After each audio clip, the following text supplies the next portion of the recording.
لبيك اللهم لبيك لبيك لا شريك لك لبيك إن الحمد والنعمة لك والملك لا شريك لك. Assalamu alaikum wa rahmatullahi wa barakatuh. Dear brothers and sisters, welcome to our Eid Al-Adha Special. And now, dear viewers, we come to the part of the sacrifice, which is a sunnah mu'akkada, which is a very emphasized sunnah of Rasulullah sallallahu alaihi wasallam.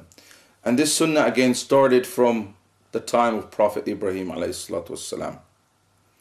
As Allah subhanahu wa ta'ala tells us in the Quran, Ibrahim alayhi salatu wasalam speaks and he says, A'udhu billahi minash shaitanir rajim, Ya bunayya inni ara fil manami anni adhbahuk. Ibrahim alayhi salam tells his son Ismail, his only child at the time, in his teen years, and Ibrahim alayhi salam was over 80 years old, his only child. And he says to him, "O my son, I see in my vision, in my dream, that I'm slaughtering you." Now, the vision of prophets is truth. It is not a lie. And they have to obey Allah's command. So Ibrahim alayhi salam, he loves his son, but he loves Allah subhanahu wa ta'ala more. And he's having a discussion with his son. My son, I see that I'm sacrificing you. So what does the good son say to his father? He says to him, Ya abati fa'al ma tu'mar, satajiduni insha'Allah min as-sabirin. Oh my father, do what you have to do. You will find me one of the patient ones. So Ibrahim a.s. sharpened the knife, and he brought the knife and he put his son on the ground to slaughter his throat like an animal. But obviously, being a parent and his only child, he couldn't do it. So the pious son gives him the solution. He tells him, "Oh my father, put my face on the ground so you don't have to look at me when doing it and you feel bad." So he does that. So Ibrahim a.s. takes the knife and he tries to slit his son's throat. But the knife would not cut. And he sharpened it. He sharpened the knife. Why isn't it cutting? So he tries again. Still doesn't cut. So then the knife speaks. And the knife says, Ibrahim, you have been ordered to cut, but I have been ordered not to cut. Allahu Akbar. Allah subhanahu wa ta'ala makes the knife speak. And then a voice is heard from the sky. Ya Ibrahim, قَدْ صَدَّقْتَ الرُّؤْيَا وَفَدَيْنَاهُ بِذِبْحٍ عَظِيمٍ. O Ibrahim, you have fulfilled the vision, and we gave him a great sacrifice. So Allah subhanahu wa ta'ala sent down this big ram from the heavens for Ibrahim alayhi salam to sacrifice instead of his son. And this has been the sunnah of Rasulullah sallallahu alaihi wasallam. It's been the sunnah since Ibrahim alayhi salam's time. And Rasulullah sallallahu alaihi wasallam, he, as it is stated in the Sahihs, in Muslim, Bukhari, Tirmidhi, that Rasulullah sallallahu alaihi wasallam, he used to sacrifice 2 big sheep. One on behalf of his family, and his family consisted of many wives and children. And the other one is on behalf of the entire ummah. And this is the sunnah of Rasulullah sallallahu alaihi wasallam. So if you are able to sacrifice 2, one for the ummah, for those who are unable to do it, and one of your family, you should do it and follow the sunnah of Rasulullah sallallahu alaihi wasallam. There are specific characteristics for the sheep. Now you cannot sacrifice a lamb It's too young. You have to sacrifice a sheep which is 1 year old in order for your sacrifice to be accepted.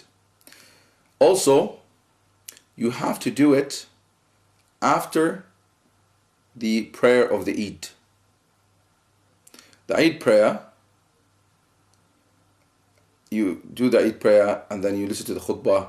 And then after that, you can do your sacrifice. You cannot do your sacrifice during the khutbah time. You cannot do your sacrifice during the prayer time. You cannot do your sacrifice before the prayer or the khutbah time. Because in the hadith, Rasulullah said, if you do that, it is sadaqah. It is not the udhiyah that you're supposed to do.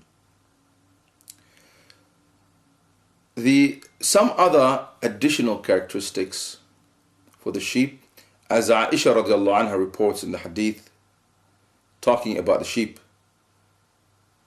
she said, كان يمشي في سواد ويأكل في سواد وينظر في سواد وكان كبش ذو قرنين.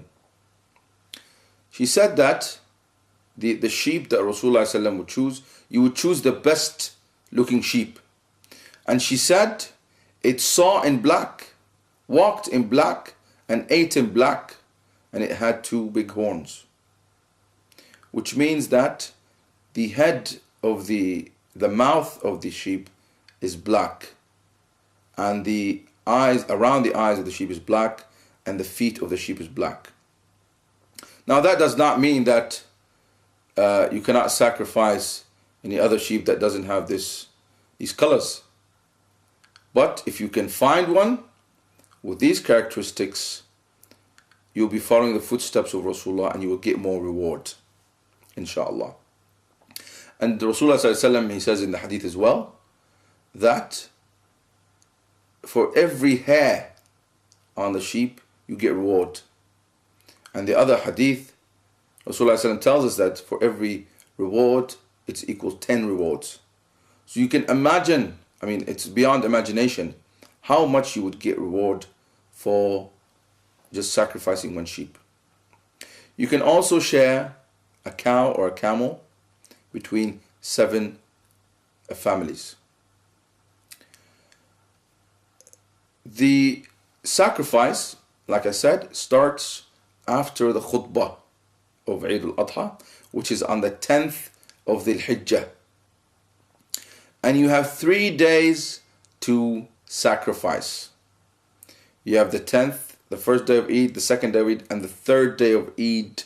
So you have the 10th, the 11th, and the 12th of the Hijjah, but you have to do it before sunset on the 12th of the Hijjah. If you sacrifice your Qurbani after Maghrib on the 12th of the Hijjah, again it counts as sadaqah. Why? Because this is what Rasulullah taught us. It is very important to note that the Qurbani, or the sacrifice, or the udhiyah, needs to be divided into 3 parts, 3 equal parts. One part you use for your family, and the other part you give to your friends and relatives, and the third part you give to the poor.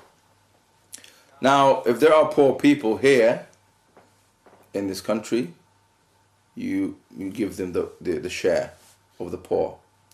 Now, if you cannot find poor people, then you have to give away 2/3 of your sheep, and you only leave 1/3 for you and your family.